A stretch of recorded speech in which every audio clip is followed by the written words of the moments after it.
Okay, I'm in the book of Micah. Now, Micah was a prophet. He was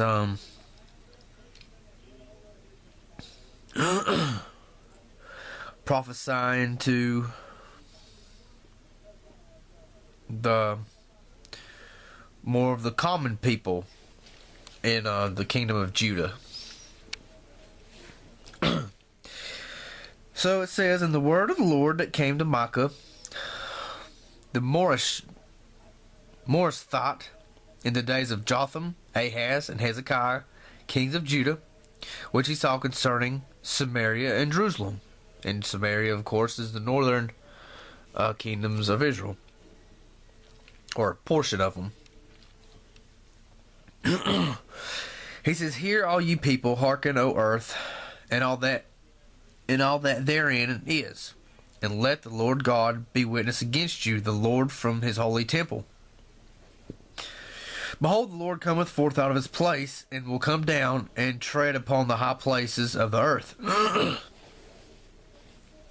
The mountains shall be molten under him, the valleys shall be cleft and waxed before the fire, and as the waters that are poured down a steep place. For the transgression of Jacob is all this, and for the sins of the house of Israel. What is the transgression of Jacob? Is it not Samaria? And what are the high places of Judah? Are they not Jerusalem? Therefore will I make Samaria as a heap of the field, and as planting of a vineyard, and I will pour down the stones thereof into the valley, and I will discover the foundations thereof." Now, this is not talking about God physically coming out of his place. This is talking about their destruction by Israel's destruction by the Assyrians, and then, of course, Jerusalem's by the Babylonians.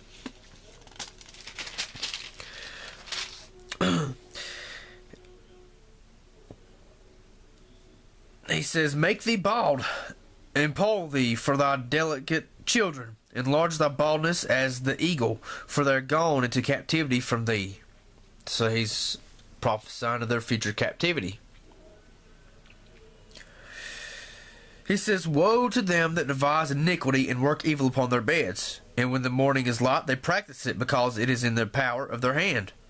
And they covet fields and take them by violence, and houses and take them away.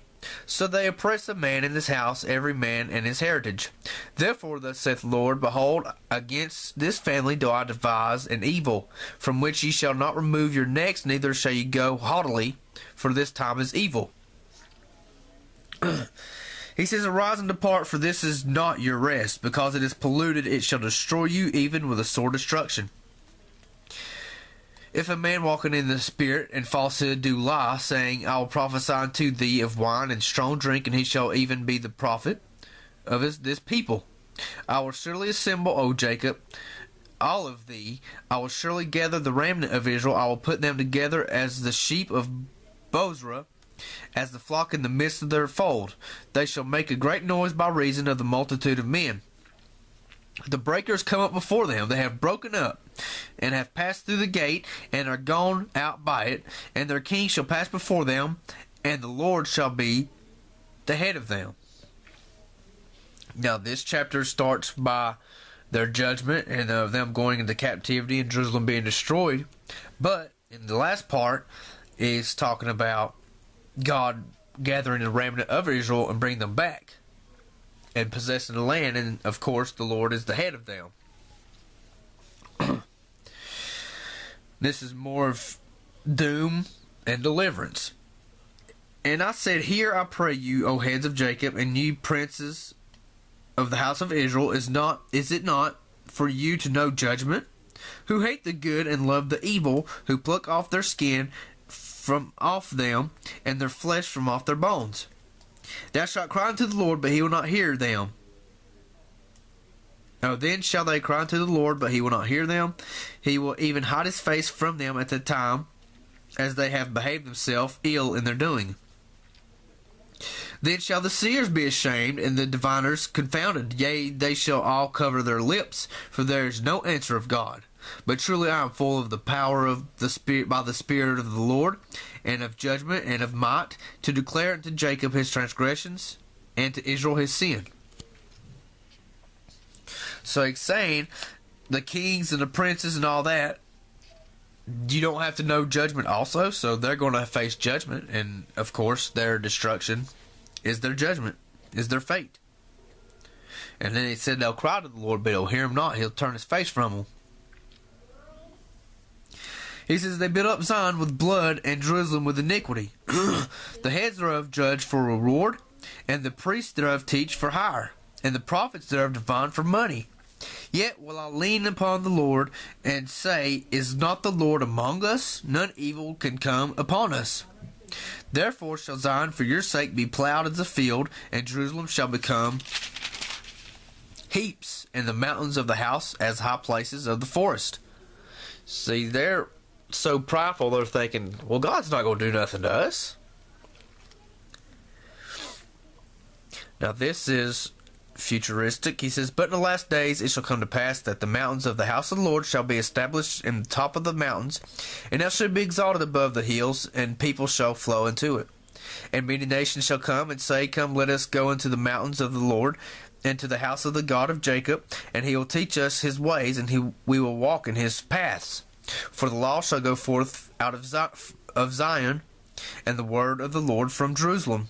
And he shall judge among many people, and rebuke strong nations afar off, and they shall beat their swords and plowshares, and their spears into pruning hooks. Nation shall not lift up a sword against nation, neither shall they learn war any more. But they shall sit every man under his vine, and under his fig tree, and none shall make them afraid, for the mouth of the Lord of hosts hath spoken it. He says, in that day, saith the Lord, will I assemble her that halteth, and I will gather her that is driven out, and her that I have afflicted, and I'll make her halted a remnant, and her that was cast far off a strong nation. And the Lord shall reign over them in Mount Zion from henceforth even forever. So he's talking about again, he's going to gather his children again, his people, the Jews.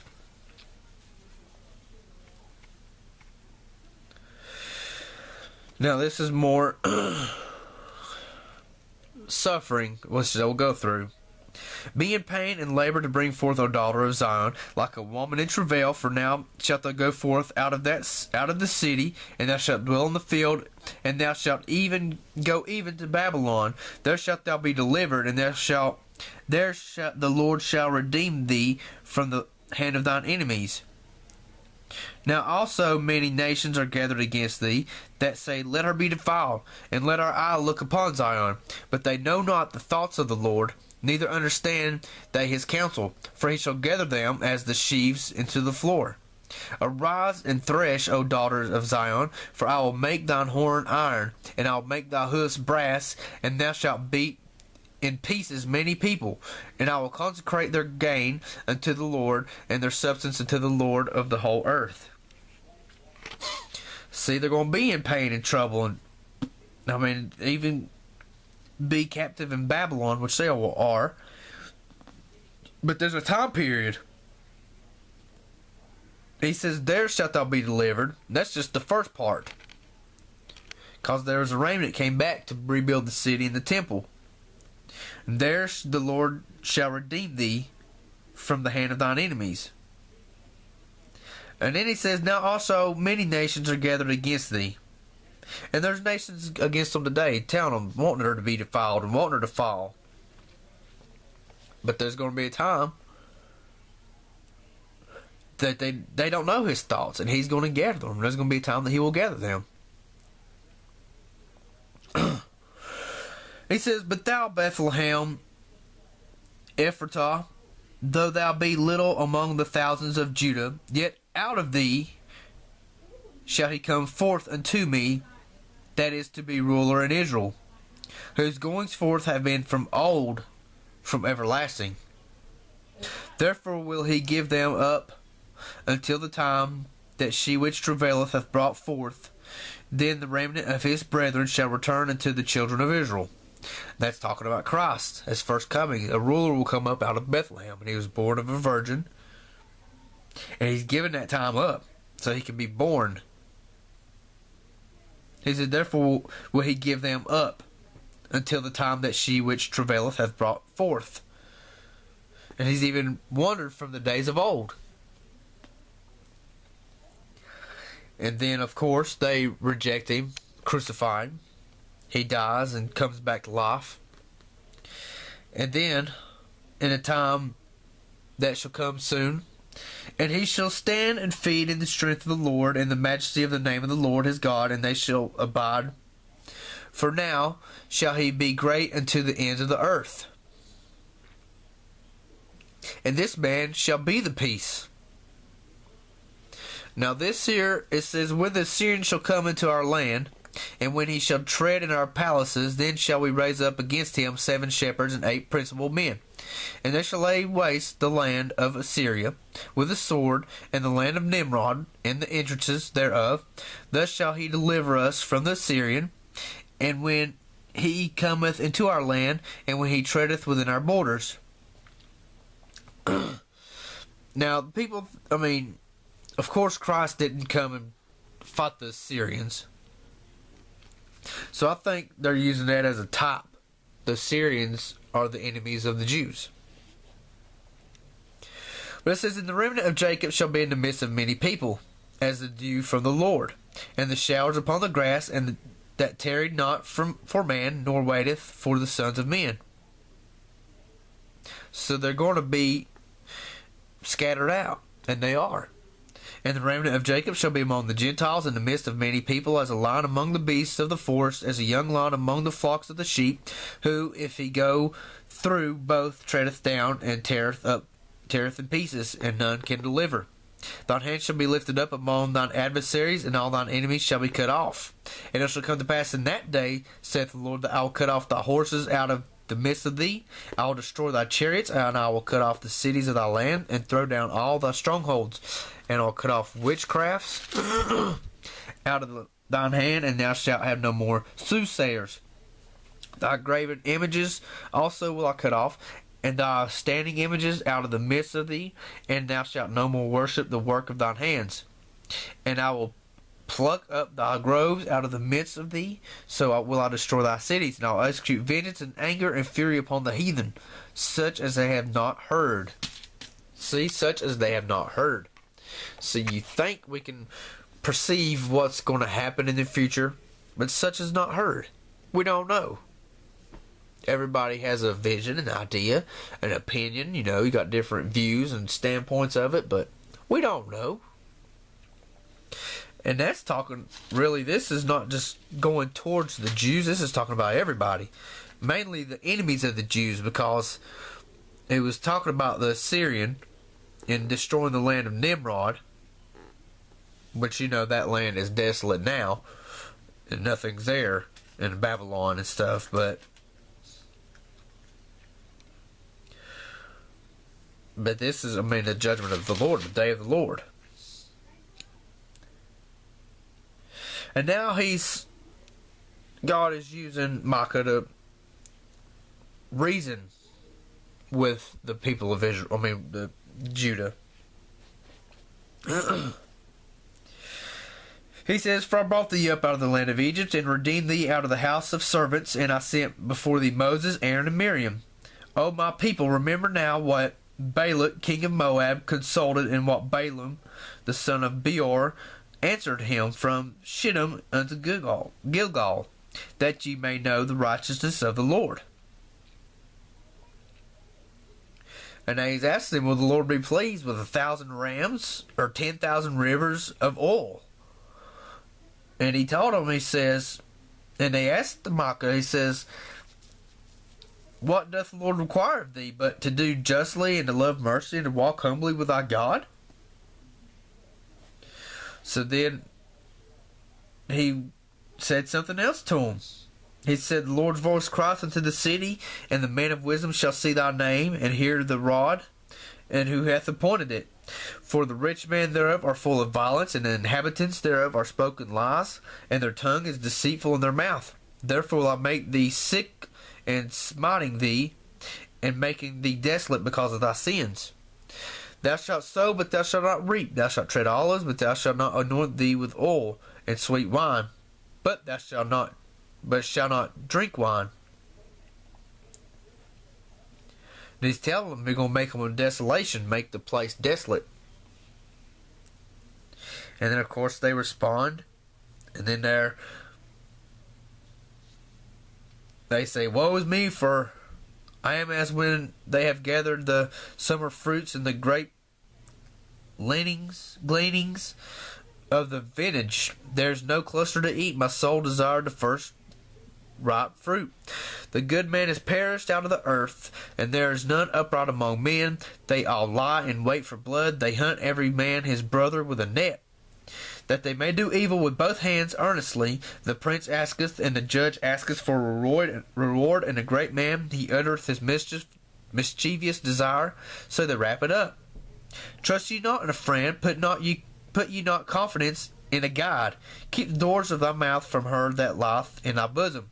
For the son dishonoureth the father, and the daughter rises up against her mother, the daughter-in-law against her mother-in-law. The man's enemies are the men in his own house. Therefore will I look unto the Lord. I will wait for the God of my salvation, and my God will hear me.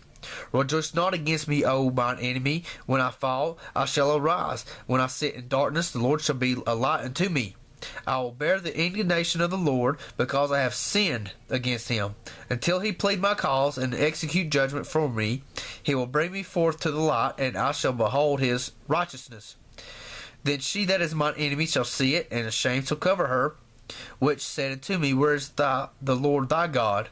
Mine eye shall behold her, and now shall she be trodden down as the mire of the street. I mean, Micah is just, going on.